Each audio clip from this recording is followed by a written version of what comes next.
రాజకీయాల్లో అనూహ్య పరిణామాలు చోటు చేసుకుంటున్నాయి. ఈసారి తెలంగాణ అసెంబ్లీ ఎన్నికల ముహూర్తం మారే అవకాశం కనిపిస్తోంది. జమిలీ ఎన్నికల దిశగా ఢిల్లీ కేంద్రంగా కీలక మంత్రాంగం కొనసాగుతోంది. 2 దశల్లో జమిలీ ఎన్నికల నిర్వహణ దిశగా కేంద్రం కసరత్తు కొనసాగుతోంది. 2029 పార్లమెంట్ ఎన్నికల్లో తొలి విడత జమిలీ నిర్వహణ ఖాయంగా కనిపిస్తోంది. దీంతో తెలంగాణ అసెంబ్లీ ఎన్నికలు సైతం 2029 పార్లమెంట్ ఎన్నికలతో పాటుగా నిర్వహించే అవకాశం ఉన్నట్లు చర్చ జరుగుతోంది. వన్ నేషన్ వన్ ఎలక్షన్ లో భాగంగా జమిలీ ఎన్నికలకు కేంద్ర కేబినెట్ ఆమోదం తెలిపింది. అదే జరిగితే కలిసొచ్చేదెవరికి? ప్రైమ్ 9 బర్నింగ్ టాపిక్ లో చూద్దాం.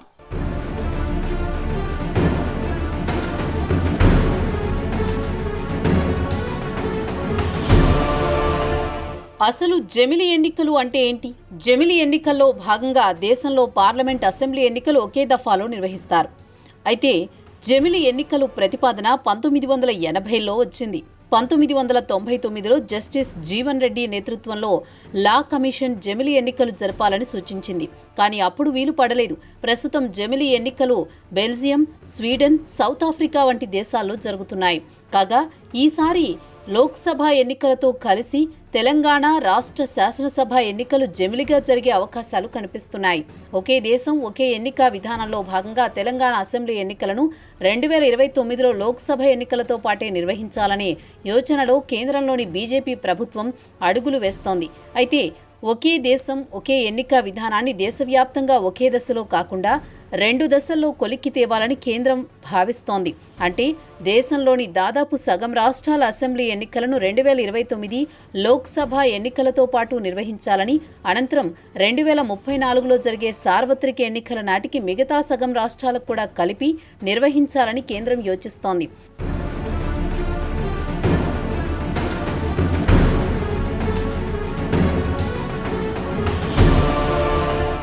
లోక్సభ ఎన్నికలతో పాటే అన్ని రాష్ట్రాల అసెంబ్లీ ఎన్నికలు నిర్వహించాలనే దిశగా అడుగులు వేస్తోన్న మోదీ సర్కార్ ఈ పనిని 2 దఫాలుగా సాకారం చేయడం సులభతరమవుతుందని భావిస్తున్నట్టు సమాచారం. ఇందులో భాగంగా తెలంగాణ అసెంబ్లీ ఎన్నికలను తొలి దఫా జమిలిగా నిర్వహించాలని యోచిస్తున్నట్లు తెలుస్తోంది. ఉమ్మడి ఆంధ్రప్రదేశ్గా ఉన్నప్పుడు రాష్ట్ర అసెంబ్లీకి చాలా దఫాలు పార్లమెంటుతో కలిపే ఎన్నికలు జరిగాయి. తెలంగాణ రాష్ట్రం ఏర్పాటయ్యాక జరిగిన 2014 ఎన్నికలు కూడా జమిలిగానే నిర్వహించారు. అయితే ఆ తర్వాత 2018లో నాటి కేసీఆర్ ప్రభుత్వం లోక్సభతో కాకుండా సుమారు 5 నెలల ముందుగానే అసెంబ్లీ ఎన్నికలకు వెళ్ళింది. 2023లోనూ అదే కొనసాగింది.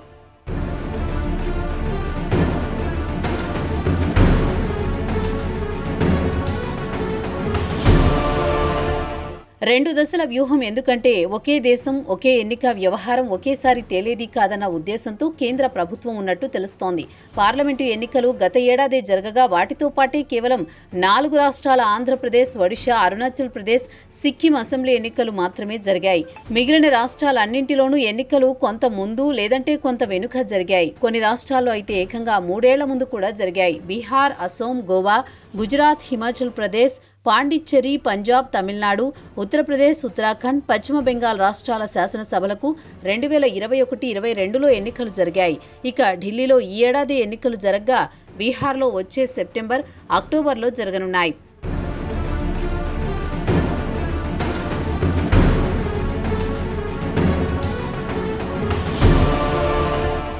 అయితే 2024 పార్లమెంట్ ఎన్నికలకు సుమారు ఏడాది ముందు కానీ ఏడాది తర్వాత కానీ అసెంబ్లీ ఎన్నికలు జరిగిన రాష్ట్రాలను ఒక కేటగిరీగా తీసుకోవాలని కేంద్రం యోచిస్తోంది. అంటే 2028-29లో ఎన్నికలు జరగాల్సి ఉన్న రాష్ట్రాలను తొలి విడతలో పరిగణలోకి తీసుకోనున్నారు. 2028లో తెలంగాణతో పాటు మధ్యప్రదేశ్, కర్ణాటక, ఛత్తీస్గఢ్, రాజస్థాన్, మేఘాలయ, నాగాలాండ్, త్రిపుర, మిజోరం రాష్ట్రాల అసెంబ్లీ ఎన్నికలు జరగాల్సి ఉంది.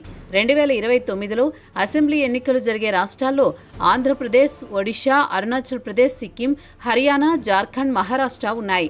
ఈ 16 రాష్ట్రాలకు 2029 పార్లమెంటు ఎన్నికలతో కలిపి జమిలీ ఎన్నికలు నిర్వహించనున్నారు. మిగతా 15 రాష్ట్రాల్లో ఏవైనా ఈ పరిధిలోకి వచ్చే అవకాశాలున్నాయా అన్నది కూడా పరిశీలిస్తారు. అలా లేని వాటన్నింటినీ 2034 నాటికి ఒకే దేశం ఒకే ఎన్నిక పరిధిలోకి తేవాలని యోచిస్తున్నట్టు సమాచారం.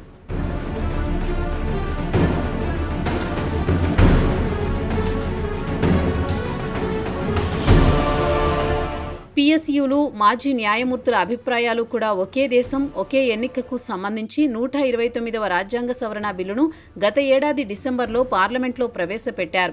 పార్లమెంట్, అసెంబ్లీ ఎన్నికలు ఒకేసారి నిర్వహించడానికి సంబంధించిన అంశాలను ఇందులో పొందుపరిచారు. అంతకుముందు మాజీ రాష్ట్రపతి రామ్నాథ్ కోవింద్ నేతృత్వంలో ఏర్పాటైన కమిటీ పార్లమెంటు, అసెంబ్లీ ఎన్నికలు మాత్రమే కాకుండా స్థానిక సంస్థల ఎన్నికలను కూడా ఒకేసారి నిర్వహించాలని సిఫార్సు చేసింది. పార్లమెంట్, అసెంబ్లీ ఎన్నికలు ముగిసిన 100 రోజుల్లోపు స్థానిక సంస్థల ఎన్నికలు నిర్వహించాలని సూచించింది. అయితే ప్రస్తుతానికి పార్లమెంట్, అసెంబ్లీ ఎన్నికలు ఏకకాలంలో అనే అంశంపైనే బిల్లును రూపొందించారు. తొలుత ఈ అంకాన్ని పూర్తి చేస్తే ఆ తర్వాత స్థానిక సంస్థల ఎన్నికలు కూడా ఏకకాలంలో అన్న అంకానికి తెరతీసే అవకాశాలున్నాయి.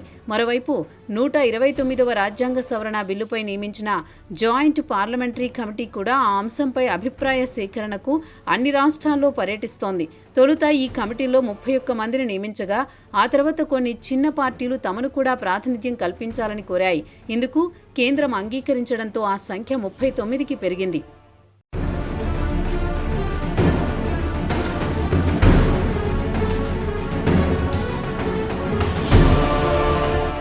జాయింట్ పార్లమెంటరీ కమిటీలో బీజేపీ నుంచి అనురాగ్ ఠాకూర్, బాన్సూరి స్వరాజ్, కె లక్ష్మణ్, సీఎం రమేష్ తదితరులుండగా కాంగ్రెస్ నుంచి ప్రియాంక గాంధీ, మనీష్ తివారీ, రణ్దీప్ సుర్జేవాలా, టీడీపీ నుంచి గంటి హరీష్, జనసేన నుంచి వల్లభనేని బాలశౌరి, వైసీపీ నుంచి వైవి సుబ్బారెడ్డి, దేశంలోని పలు ఇతర పార్టీల ఎంపీలు సభ్యులుగా ఉన్నారు. ఈ కమిటీ ఇప్పటికే 5 రాష్ట్రాల్లో పర్యటించింది. మహారాష్ట్ర, పంజాబ్, హర్యానా తదితర రాష్ట్రాల్లో కేవలం రాజకీయ పార్టీల అభిప్రాయాలే కాకుండా ప్రభుత్వ రంగ సంస్థలు, బ్యాంకుల అభిప్రాయాలను కూడా తీసుకుంటోంది.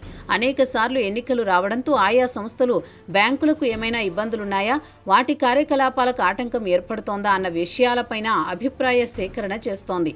అదే సమయంలో సుప్రీంకోర్టు మాజీ ప్రధాన న్యాయమూర్తుల అభిప్రాయాలు కూడా సేకరించినట్టు సమాచారం. ఇప్పటికే 5 మాజీ సీజేలతో మాట్లాడారు. మరింత మంది అభిప్రాయాలు కూడా తీసుకోనున్నారు.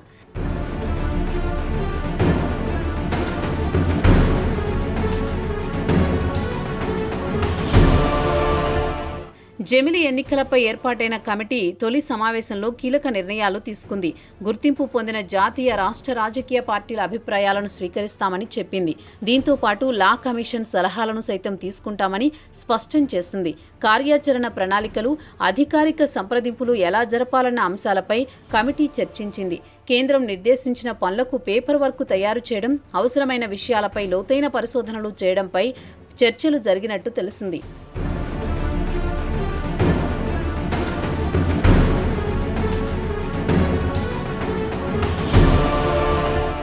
మహిళలకు 33% రిజర్వేషన్లను 2029 సార్వత్రిక ఎన్నికలకు ముందుగానే లోక్సభ, రాష్ట్ర అసెంబ్లీలో అమలు చేయాలని కేంద్ర ప్రభుత్వం ఆలోచిస్తున్నట్లు ప్రభుత్వ వర్గాల నుంచి వచ్చిన సమాచారం. 2027లో దేశవ్యాప్తంగా జనాభా లెక్కల సేకరణ నిర్వహిస్తామని నరేంద్ర మోదీ నేతృత్వంలోని కేంద్ర ప్రభుత్వం గత వారం ప్రకటించింది. మొట్టమొదటిసారి ఇందులో కులగణన కూడా భాగం కానుంది. ఇది 2 విడతలుగా జరగనుంది. హిమపాతం అధికంగా ఉండే పర్వత ప్రాంతాలైన లద్దాఖ్, జమ్మూ కాశ్మీర్, హిమాచల్ ప్రదేశ్, ఉత్తరాఖండ్ తదితర రాష్ట్రాల్లో 2026 అక్టోబర్లో, మిగిలిన రాష్ట్రాల్లో 2027లో ఈ ప్రక్రియ జరగనుంది. ఆ తర్వాత నియోజకవర్గాల పునర్విభజన నిర్వహించనున్నారు.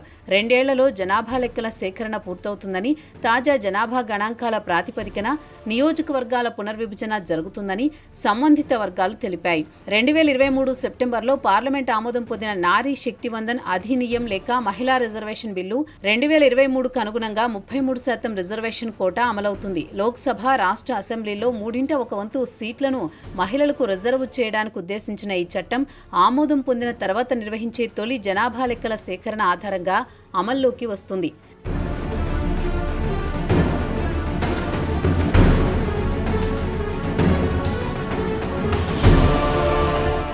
దేవెగౌడ ప్రధానిగా ఉన్నప్పుడు 1996లో మొదటిసారి పార్లమెంట్లో ప్రవేశపెట్టిన మహిళా రిజర్వేషన్ బిల్లు మారిన అనేక ప్రభుత్వాలను, చర్చలను వీక్షించి 27 ఏళ్ల తర్వాత ఎట్టకేలకు ఆమోదం పొందింది. ఈ చట్టంలో పొందుపరిచిన నిబంధనల ప్రకారం అమలులోకి వచ్చిన తర్వాత 15 సంవత్సరాల పాటు మహిళలకు రిజర్వ్ చేసిన స్థానాల్లో ఎటువంటి మార్పులు ఉండవు. జనాభా లెక్కల సేకరణ, నియోజకవర్గాల పునర్విభజన ప్రక్రియపై అధికార ఎన్డీఏ, ప్రతిపక్షాల మధ్య తీవ్ర అభిప్రాయ భేదాలు నెలకొన్నాయి. చివరిసారి 2011లో 15వ జనాభా లెక్కల సేకరణ జరిగింది. తిరిగి 2021లో జరగవలసి ఉండగా కోవిడ్-19 మహమ్మారి కారణంగా వాయిదా పడింది. కాగా నియోజకవర్గాల పునర్విభజన దేశంలో 1952, 1963, 1973, 2002లో జరిగింది. సామాన్య పౌరుల భాషలో చెప్పాలంటే నియోజకవర్గాల పునర్విభజన ప్రక్రియ తాజా జనాభా లెక్కల ఆధారంగా లోక్సభ, అసెంబ్లీ నియోజకవర్గాల హద్దులను మార్చి సంఖ్యను పెంచడం, ఎంపీ లేక ఎమ్మెల్యే ప్రాతినిధ్యం వహించే ప్రజల సంఖ్యను దాదాపు సమానంగా ఉండేలా చూడాల్సి ఉంటుంది. నియోజకవర్గాల పునర్విభజన ప్రక్రియపై దక్షిణాది రాష్ట్రాలు సంతృప్తిగా లేవన్నది నిర్వివాదాంశం.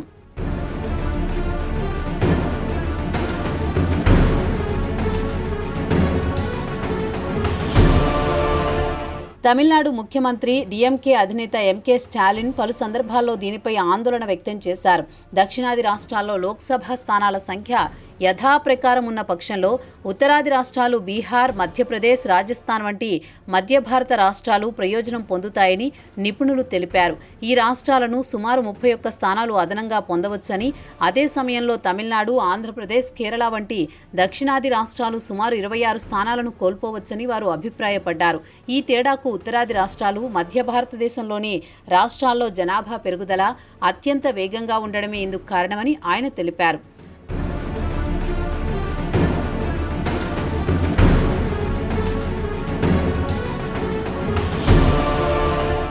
చాలా కాలం నుంచి జమిలి ఎన్నికల గురించి దేశంలో చర్చ కొనసాగుతూనే ఉంది. అంటే ఒకే దేశం ఒకేసారి ఎన్నికలు అనే విధానాన్ని అమలులోకి తీసుకురావడం కోసం ప్రస్తుతం కేంద్ర ప్రభుత్వం ప్రయత్నం చేస్తున్న సంగతి తెలిసిందే. అయితే తొలి విడత జమిలి ఎన్నికలు 2029లో జరిగే అవకాశం ఉందని తెలుస్తోంది. అయితే దీనికోసం ముందుగా చట్టపరమైన సవరణలు తీసుకురావాల్సి ఉంటుంది. జమిలి ఎన్నికల బిల్లుకు ఆమోదం పొందితే దాని ప్రకారం ఎన్నికలు నిర్వహించే క్రమంలో 2023 తర్వాత ఎన్నికలు జరిగిన రాష్ట్రాల్లో ముఖ్యమంత్రులు 5 ఏళ్ల పదవీకాలం ముగియక మునిపే అధికారం కోల్పోవలసి ఉంటుంది. ఎందుకంటే 2029లో దేశవ్యాప్తంగా ఒకేసారి జరిగే జమిలి ఎన్నికల కోసం తక్కువ కాలానికి పదవీకాలం ముగించాల్సి ఉంటుంది.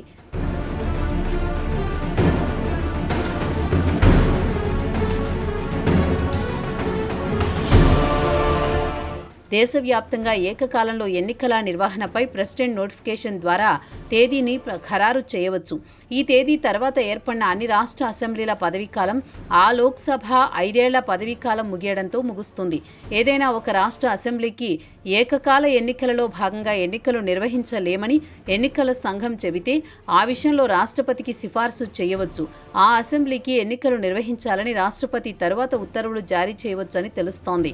ఒకే దేశం ఒకే ఎన్నికపై జేపీసీ పదవీకాలాన్ని 2025 వర్షాకాల సమావేశాల చివరి వారం మొదటి రోజు వరకు పొడిగించే తీర్మానాన్ని మార్చిలో లోక్సభ ఆమోదించిన సంగతి తెలిసిందే. ఒకవేళ ఏదైనా రాష్ట్రంలో జమిలి కంటే ముందే ప్రభుత్వం 5 ఏళ్ల అసెంబ్లీ పాలనను పూర్తి చేసుకుంటే అక్కడ మళ్లీ ఎన్నికలు జరపకుండా తర్వాత జరిగే జమిలి ఎన్నికల సమయంలో నిర్వహిస్తారని తెలుస్తోంది.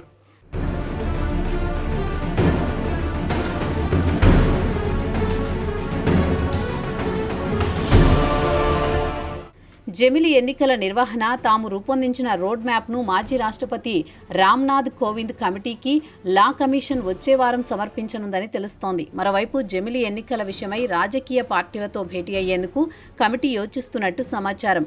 జమిలి ఎన్నికల నిర్వహణ సాధ్యాసాధ్యాలపై మాజీ రాష్ట్రపతి రామ్నాథ్ కోవింద్ నేతృత్వంలో ఏర్పాటైన నిపుణుల కమిటీ కార్యాచరణ మొదలుపెట్టింది. ఈ నేపథ్యంలో దేశవ్యాప్తంగా ఒకేసారి ఎన్నికల నిర్వహణ లా కమిషన్ సిద్ధం చేసిన ఓ రోడ్ మ్యాప్ వచ్చే వారమే కోవింద్ కమిటీకి అందనుంది. అంతకుముందు దేశవ్యాప్తంగా జమిలి ఎన్నికలు ఎలా నిర్వహించవచ్చు అనే విషయంపై తమ అభిప్రాయాలను ఈ నెల 25న వెల్లడించాలని లా కమిషన్ రామ్నాథ్ కమిటీని ఆహ్వానించింది. ఈ నేపథ్యంలో కోవింద్ కమిటీకి జమిలి ఎన్నికల విషయంపై లా కమిషన్ కీలక సిఫార్సులు చేసే అవకాశం ఉన్నట్లు తెలుస్తోంది.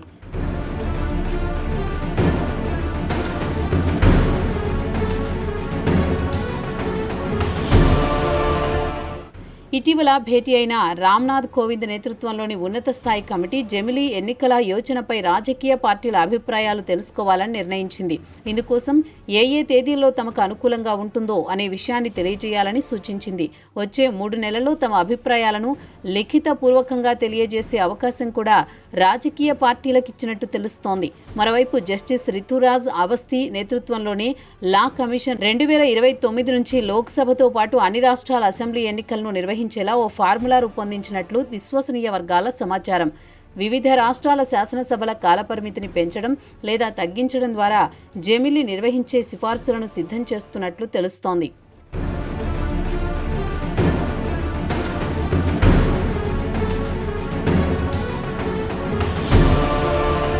పార్లమెంటుకు శాసనసభలకు ఒకేసారి ఎన్నికలు నిర్వహించే విషయమై అధ్యయనం చేసేందుకు కేంద్రం ఏర్పాటు చేసిన కమిటీపై కాంగ్రెస్ పార్టీ మరోసారి అనుమానాలు వ్యక్తం చేసింది. ఈ ఆలోచన దేశం అందులోని రాష్ట్రాలపై దాడి చేయడమే అని మండిపడింది. ముఖ్యంగా రామ్నాథ్ కోవింద్ కమిటీ ఏర్పాటు చేసిన సమయం, విధి విధానాలను నిర్దేశించిన తీరు చూస్తుంటే సిఫార్సులు ఇప్పటికే నిర్ణయించినట్లు, అందుకే అందులో ఉండేందుకు తమ నాయకుడు అధీర్ రంజన్ చౌదరి నిరాకరించినట్లు కాంగ్రెస్ ప్రధాన కార్యదర్శి జైరాం రమేష్ ట్వీట్ చేశారు. అధీర్ రంజన్ చౌదరి అమిత్ షాకు రాసిన లేఖను కూడా ట్యాగ్ చేశారు. ఇండియా అంటే భారత్ అని, రాష్ట్రాల సమాహారమని కాంగ్రెస్ మాజీ అధ్యక్షుడు రాహుల్ గాంధీ పేర్కొన్నారు. ఒక దేశం, ఒక ఎన్నిక అంటే దేశం, అందులోని రాష్ట్రాలపై దాడిగా అభివర్ణిస్తూ రాహుల్ ట్వీట్ చేశారు.